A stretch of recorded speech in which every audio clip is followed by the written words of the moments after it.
வணக்கம் நண்பர்களே, welcome to my channel. Tamil Nadu சட்டமன்ற தேர்தலை எதிர்நோக்கி காத்துட்ருக்கு. நிறைய மாற்றங்கள், நிறைய கூட்டணிகளுக்குள்ள நிறைய விஷயங்கள் நடந்துட்டு இருக்குது. இன்றைக்கு அரசியல் பேசுகிறவர்கள், இன்றைக்கு அரசியலை நடத்துகின்றவர்கள், அரசியல் கட்சிகளை தொடங்குகிறவர்கள், இதையெல்லாம் பார்த்து அவருடைய செயல்களை பார்க்கும்போது அரசியல் தேவைதானா நமக்கு அப்படின்னு நினைக்க தோணுது. ஆமாம், அரசியல் கண்டிப்பாக நமக்கு தேவைதான். ஒரு காட்டில் விலங்குகள் வாழ்வதற்கும் ஒரு நாட்டில் மனிதர்கள் வாழ்வதற்கும் உள்ள மிக முக்கிய வேறுபாடுகளில் ஒன்று அரசியல். ஒரு சமூகத்தில் பாதிக்கப்பட்ட மனிதர்கள் இருப்பார்கள். அவர்களுக்குள் மோதல்கள் வராமல் தடுக்கவும், அனைவருக்குமான பொதுவான விதிகளை உருவாக்கவும் அரசியல் தேவை. நாட்டின் நிதி, கல்வி, மருத்துவம், நீர்நிலை போன்ற பொதுவான வளங்கள் யாருக்கு எப்படி சேர வேண்டும் என்பதை தீர்மானிப்பது அரசியல். தனிமனித உரிமைகளையும் நாட்டின் எல்லையையும் பாதுகாக்க ஒரு வலிமையான கட்டமைப்பை உருவாக்கி தருவதுதான் அரசியல். யாருக்காக இந்த அரசியல்? அரசியல் என்பது ஒரு கோட்பாடு ரீதியாக மக்களால் நடத்தப்படும் ஒரு செயல்பாடு. குறிப்பாக சுயமாக தற்காத்து கொள்ள முடியாத விளிம்பு நிலை மக்களின் குரலாக அரசியல் இருக்க வேண்டும். இதைதான் முன்பு அரசியல் கட்சிகளை தொடங்கி நடத்தியவர்கள் செய்த மிகப்பெரிய விஷயம். ஜாதி மத இன பாகுபாடின்றி அனைவரும் சமம் என்பதை உறுதிப்படுத்த அரசியல் தேவை. சரிங்க, இந்த அரசியல் என்னதாங்க சாதிச்சது? அரசியல் ஒன்றும் செய்யவில்லை என்று நாம் எளிதாக கூறி கடந்து விட முடியாது. இன்று நாம் அனுபவிக்கும் பல உரிமைகள் அரசியலால் உருவான, அரசியல் விதைக்கப்பட்டு அதை அறுவடை செய்து கொண்டிருக்கிறோம். மன்னராட்சி ஒழிக்கப்பட்டு சாதாரண குடிமகனும் நாட்டை ஆளலாம் என்கிற ஜனநாயக நிலை அரசியலால் தான் உருவானது. பேச்சுரிமை, கல்வி கற்கும் உரிமை, ஓட்டுரிமை, இவை போன்ற அடிப்படை உரிமைகள் அரசியல் போராட்டங்களால் கிடைத்தவைதான். பெண் கல்வி, தீண்டாமை ஒழிப்பு போன்ற சமூக சீர்திருத்தங்கள் சட்டங்களாக மாற்றப்பட்டதும் அரசியலால் தான். அன்றைய அரசியலுக்கு இன்னைய அரசியலுக்கு என்ன வித்தியாசம் கொஞ்சம் பார்க்கலாமா? அன்றைய அரசியல் நோக்கம், அதாவது விடுதலைக்கு முன்னாடி இல்லை விடுதலைக்கு பின்னாடி, சேவை மற்றும் தியாக மனப்பான்மையோடு தான் கொள்கை சார்ந்த விவாதங்கள் அன்றைய அணுகுமுறை. மேடை பேச்சுகள் மூலம், நேரடி சந்திப்புகள் மூலம் அன்றைய அரசியலை வளர்த்தார்கள். இன்றைய அரசியலில் அதிகாரம் மற்றும் மேலாண்மை, பிம்பம் மற்றும் தேர்தல் வியூகம், இவைதான் அணுகுமுறையாக இருக்கிறது. சமூக ஊடகங்கள் மற்றும் டிஜிட்டல் பிரச்சாரங்கள் இன்றைய அரசியலில் மக்களை தொடர்பு கொள்ள செய்கிறது. சுருக்கமாக சொன்னால், அன்று அரசியல் என்பது ஒரு இயக்கமாக செயல்பட்டது. இன்று அது ஒரு தொழில்முறை நிர்வாகமாக மாறியிருக்கிறது. அரசியல் ஒரு சாக்கடை என்று சொல்லி ஒதுங்கி நிற்பது தீர்வல்ல. நாம் அரசியலை தீர்மானிக்காவிட்டால் தகுதியற்றவர்கள் அந்த இடங்களுக்கு வந்து ஆளுகை செய்வதற்கு நாமே வழிவகுக்கிறோம் என்பதுதான் உண்மை. அரசியல் ஒரு சாக்கடை என்று பலர் ஒதுங்கி நிற்பதற்கு காரணம் சுயநலமும் ஊழலும் தான். இன்றைய அரசியலில் சுயநலம் ஏன் மேலோங்கி நிற்கிறது? அரசியல் என்பது ஒரு காலத்தில் தியாகமாக இருந்தது என்று முன்பு நான் சொன்னேன். இன்று அது ஒரு முதலீடாக மாறிவிட்டது. இன்று ஒரு தேர்தலில் போட்டியிட வேண்டும் என்றால் கோடிக்கணக்கான ரூபாயை செலவிட வேண்டும். சரிங்க, கோடிக்கணக்கான ரூபாய் செலவு பண்ணி பதவிக்கு வரான்னு வச்சுக்கோங்க. அவர் என்ன பண்ணுவாருங்க? செலவு பண்ண அந்த பணத்தை ஊழல் மூலமாக, லஞ்ச லாவண்யங்கள் மூலமாக சம்பாதிக்கத்தான் தொடங்குவார்கள். இது ஒரு வியாபார நோக்கம் போல மாறிவிட்டது. அடுத்தது அதிகார மோகம். பதவி என்பது சேவை செய்வதற்கான கருவி என்பதை மறந்துடுறாங்க. இன்றைக்கு அரசுகள் ஆள்கிறவர்களும் சரி, இதற்கு முன்னர் ஆண்டவர்களும் சரி, இது ஒரு கௌரவமாகவும் தங்களை பாதுகாக்கிற ஒரு பாதுகாப்பு கவசமாகத்தான் அரசியலுக்கு வருகிறார்கள், அரசியலை பயன்படுத்திக் கொள்கிறார்கள். ஊழல் என்பது இன்று நேற்று உருவானதல்ல. ஆனால் இன்று அது வெளிச்சத்துக்கு வருவதற்கு பல சாத்தியக்கூறுகளும் தொழில்நுட்பங்களும் வளர்ந்திருக்கின்றன. டிஜிட்டல் பரிவர்த்தனைகள் மற்றும் ஊடகங்கள் ரகசியங்களை மறைப்பது முன்பை விட இப்போது கடினமாகி உள்ளது. எதுவும் உடனே வெளியே வந்துடுது. பல கோடி ஊழல், 1000 கோடி ஊழல், 2000 கோடி ஊழல், எளிதில் சொல்கிறாங்க.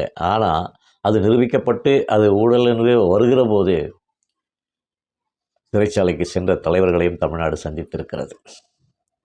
தகவல் அறியும் உரிமை சட்டத்தின் மூலம் கூட இன்று ஆள்பவர்களுடைய லஞ்ச லாவண்யங்களை ஒரு சாதாரண குடிமகனும் தெரிந்து கொள்ளுகிற வகையில் இன்றைக்கு நாடு முன்னேறி இருக்கிறது. இன்னொன்று விஷயம், அரசியலில் பழி வாங்குற ஒரு விஷயம். சில நேரங்களில் ஒரு கட்சியின் ஊழலை மற்றொரு கட்சி அதனுடைய லாபத்திற்காக வெளிச்சம் போட்டு காட்டி தங்களை உயர்ந்தவர்களாக, தங்களை தூய்மையானவர்களாக, மற்றவர்களை தங்களை தூய சக்தியாக மாற்றிக்கொள்வதற்கு இன்றைய அரசியல் அவர்களுக்கு கை கொடுக்கிறது. இது நடைமுறை விஷயம். இதில் அந்த கட்சி பெருசா, இந்த கட்சி பெருசா இப்படி சொல்கிறதுல எந்த இதுவுமே இல்லை. எல்லா கட்சிகளும் தான். இன்றைக்கு அரசியலுக்கு வருகிறவருடைய முதல் நோக்கமே பணம் சம்பாதிப்பது தான். சின்ன மீனை போட்டு பெரிய மீனை பிடிக்கலான்னு சொல்லுவாங்க. அதுதான் நடந்து கொண்டு இருக்கிறது. அது ஒரு 50-60 வருட கால அரசியலை பார்த்து வந்தவர்கள் என்கிற முறையில் இதை நான் சொல்வதில் எனக்கு எந்த கூச்சமும் கிடையாது. கொல்லிக்கட்டை எரியுது இல்லைங்களா? அதில் எந்த கொல்லிக்கட்டை நல்ல கொல்லிக்கட்டையாக இருக்கும் சொல்கிறத பார்ப்போம். எல்லா கொல்லிக்கட்டையும் எரிக்கிற குணம் தாங்க இருக்குது. எல்லா கொல்லிக்கட்டையும் பாதிப்பை தான் உண்டாக்குறது இருக்குது. 5 வருடங்களுக்கு ஒரு முறை மக்கள் தங்கள் தலை அரிக்கிறதே என்பதற்காக எரிகிற கொல்லிக்கட்டையில் எந்த கொல்லிக்கட்டை நல்ல கொல்லிக்கட்டை என்று எடுத்து தங்கள் தலையை சொரிந்து கொள்கிறார்கள். பின்னர் வருத்தப்படுகிறார்கள். அரசியல் யார் பெரியவர், அவர் நல்லவரா, இவர் கெட்டவரா? இன்றைய காலகட்டத்தில் மக்கள் நல பணிகளுக்காக, மக்களுக்கு உழைக்க வேண்டும் என்பதற்காக வருகிற அரசியல் தலைவர்கள் மிக குறைவு. மக்களை நல்வழிப்படுத்த வேண்டும் என்று நினைக்கிறவர்கள் மிக குறைவானவர்கள் தான். கடந்த தலைமுறையில் வந்ததனால என்னவோ இன்றைய தலைமுறையில் கொஞ்சம் வயது கடந்த அரசியல்வாதிகள் தாங்கள் ஆட்சி அதிகாரத்திற்கு வரும்போது மக்களுக்கு சில நன்மைகளை செய்கிறார்கள் என்று கூட எடுத்துக்கொள்ளலாம். இனி அடுத்த தலைமுறை அரசியல் எப்படி இருக்கப் போகிறது என்பதை நாம் பார்த்து கொண்டிருக்கிறோம். நாடும் பார்த்து கொண்டிருக்கிறது. இனி அரசியலுக்கு வருகிறவர்கள் இப்போ வரை வந்துட்டவர்கள் அவருடைய கொள்கை இப்போ இவ்வளோ பேசின இந்த விஷயங்களை எல்லாம் யோசித்து பார்க்குறாங்களா? ஒரு அரசியல் கட்சி உருவாகுதுன்னா அந்த அரசியல் கட்சியோட கொள்கை, கோட்பாடு இதையெல்லாம் வச்சுக்கிட்டு அந்த கட்சிக்கான விஷயங்களை மட்டுமே பேசுகிறார்களே தவிர மக்களுடைய நலன் அதெல்லாம் கொஞ்சம் யோசித்து தான் நடக்கணுங்கிற முறையில் இருக்காங்க.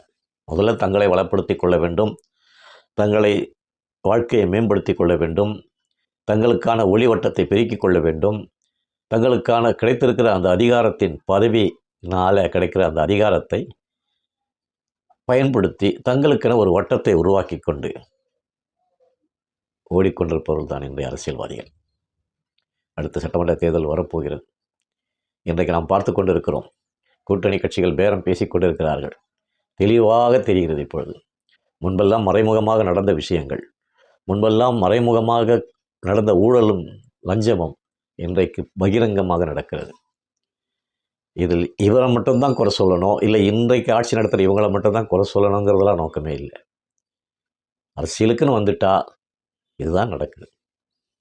இது இன்னொரு பெரிய விஷயம் என்னடானா, திரைத்துறையிலிருந்து வருகிறவர்கள், திரைத்துறையிலிருந்து வருகிற திரையினால் கிடைக்கிற ஒரு அந்த மவுஸை வச்சுக்கிட்டு அந்த கவர்ச்சியை வைத்துக்கொண்டு எடுப்பிலேயே அரசியலுக்கு வந்தால் முதலமைச்சர் பதவியை பிடித்து விடலாம் என்று பலர் நினைத்து வருகிறார்கள். அது சாத்தியமா என்று நம்ம தான் யோசித்து பார்க்கணும். ஆனால் அவர் பின்னாடி திரண்டு நிற்கிற கூட்டம் இருக்கு இல்லைங்களா, அந்த புதுசாக வர அந்த கட்சிகளுடைய பின்னாடி நிற்கிற தொண்டர்கள் பாவமாக இருக்குது. அவருடைய நிலை மோசமாக இருக்குது. தலைவன் என்ன சொல்கிறாரோ, அவர் திரைப்படத்தில் என்ன நடிக்கிறாரோ, திரைப்படத்தில் வந்து தன்னை நல்லவனாக காட்டிக்கொண்டு, நல்லவனாக வசனங்களை பேசிக்கொண்டு, அவருடைய ஆழ்மனதில் ஒரு பிம்பத்தை ஏற்படுத்திவிட்டு, நிஜ வாழ்க்கையிலும் அவர் அப்படிதான் இருப்பார் என்று நினைப்பது மகா தவறான ஒரு விஷயம். அது இப்போதைக்கு இன்றைக்கு நடக்கிற சூழ்நிலையில் வந்திருக்கிற கட்சிகளை பார்க்கும்போது, அதாவது ஒரு அரசியல் கட்சி தலைவர்கள் இருக்கிறாங்க. முன்னாடி இருந்த ஒரு ஆரோக்கிய அரசியல் என்னென்னா, எதிர்க்கட்சி தலைவராக இருந்தால் கூட சில நாகரிகமான முறையில், ஆரோக்கியமான முறையில் விவாதிப்பாங்க, விமர்சனம் செய்வாங்க. இன்றைக்கு அப்படி இல்லை. கடந்த தலைமுறையில் ஏற்பட்ட ஒரு மாற்றம், வெறுப்பு அரசியல். தனக்கு எதிரான உருவாக்கப்பட்ட ஒரு கட்சியை எதிரி கட்சியாகவே நினைத்துக்கொண்டு, அந்த கட்சியின் தலைவர்கள் ஒருவேளை திரைமறைவில் உறவாடி கொண்டிருந்தாலும் கூட, தொண்டர்கள் மத்தியில், மக்கள் மத்தியில் ஒரு எதிரிகளைப் போல பார்க்கிற ஒரு உணர்வை உண்டாக்கி வைத்துவிட்டு சென்றிருக்கிறார்கள். அதனுடைய விளைவு தான் இன்றைக்கு தீய சக்தி, தூய சக்தி என்ற வார்த்தைகள்லாம் பயன்படுத்தப்படுகிறது. அப்படி உருவாக்கி வைத்துவிட்டு போனதன் விளைவு, இன்றைக்கு அரசியலுக்கு வருகிறவர்கள் கூட, அந்த நடிகர், உச்சத்தில் இருக்கிற நடிகர்கள் அரசியலுக்கு வந்திருக்கிறார்கள். வந்த நடிகர்களில் எம்ஜிஆரை தவிர, நடிகர் எம்ஜிஆரை தவிர மற்றவர்கள் எல்லாம், சில பேர் இருந்த இடம் தெரியாமல் போயிருக்காங்க, சில பேர் தங்களை வளப்படுத்தி கொண்டு வாழ்ந்திருக்கிறார்கள். ஆனால் இப்போது வருகிற ஒரு விஷயம், தன்னுடைய தலைவனோ, தன்னுடைய நடிகனோ, தான் நம்புகிற அபிமான நடிகரோ யாரை எதிரி என்று அடையாளம் காட்டுகிறாரோ அவர்களை பற்றிய ஒரு தரக்குறைவான விமர்சனங்கள் சமூக ஊடகங்களிலே பேசுவது, எடுத்த எடுப்பிலேயே கொஞ்சமும் வயது வித்தியாசம் இல்லாதபடிக்கு, கொஞ்சமும் வயது முதிர்ந்தவர்கள் அரசியல் இருக்கிறார்கள் என்கிற அந்த உணர்வு கூட இல்லாதபடிக்கு ரொம்ப இழிவான வார்த்தைகளை பயன்படுத்துவது, நேருக்கு நேர் நின்று மோதுவதைப் போல ஒரு சித்தரிப்பை உருவாக்குவது என்பது சமீப காலமாக நடந்து கொண்டிருக்கிறது. ஒரு படத்தில் வடிவேலு வந்து டீ சாப்பிட வந்து உட்காருவார். அவர் பக்கத்தில் ஒரு வாட்டமான ஒரு ஆள் நல்ல மீசையை முறுக்கிக்கிட்டு உட்காந்துட்டு இருப்பார். வெள்ளை ட்ரெஸ் போட்டு மேலே துண்டை போட்டு உட்காந்துட்டு இருப்பார். அப்போ ஒரு ஓரத்தில் ஒரு பையன் ஒருத்தன் வந்துட்டு, தெரியா வாடா, ஒண்டி வாடா வாடா அப்படின்னு ஒரு இதுவாக பேசுவான், கோபம் மூட்டுற அளவுக்கு பேசுவான். இந்த பெரியவர் அமைதியாக உட்காந்துக்கிட்டு இருப்பார். வடிவேலு கேட்பான், ஏன்பா உங்களுக்கு சூடு சுரணை எதுவுமே இல்லையா? சின்ன பையன் உன்னை கூப்பிட்றான், வாடா போடான்னு கூப்பிட்றான், ரொம்ப அசிங்கமாலாம் பேசுகிறான் அப்படின்னா அவன் இப்படி சொல்லிட்டு சும்மா இருந்துவார். சொல்லிட்டு இருப்பான். அவன் பையனை இவர் துரத்திட்டு போவார் வடிவேலு. கடைசியில் போய் ஒரு வண்டியில் ஏறி அவர் கூட்டிகிட்டு போய் அவருக்கு கிட்னி ஆப்ரேஷன் பண்ணிவிடுவான். அவர் வந்து சொல்லுவார், ஏண்டா இந்த சின்ன பையன் இப்படி பண்ணானே, நீ எனக்கு சொல்லக்கூடாதான்னு கேட்பாரு. நான் தான் கம்முன்னு இருந்தேனே, சும்மா இதுன்னு சொன்னேனே, அதனால வந்து நீ தான் அவசரப்பட்டு ஓடனே பாத்தியா அப்படின்னு. அதுதான் இன்றைக்கு அரசியலாக நடந்துட்டு இருக்கு. இதெல்லாம் மாறணும், மாற்றம் வரணும், நல்ல ஆட்சி அமையணும் என்பதுதான் அனைவருடைய விருப்பமாக இருக்கும் என்று இந்த பதிவில் உங்களோடு நான் பேசுகிறேன். மீண்டும் இன்னொரு பதிவில் உங்களை சந்தித்து பேசுகிறேன் அரசியல் குறித்து. நன்றி, வணக்கம்.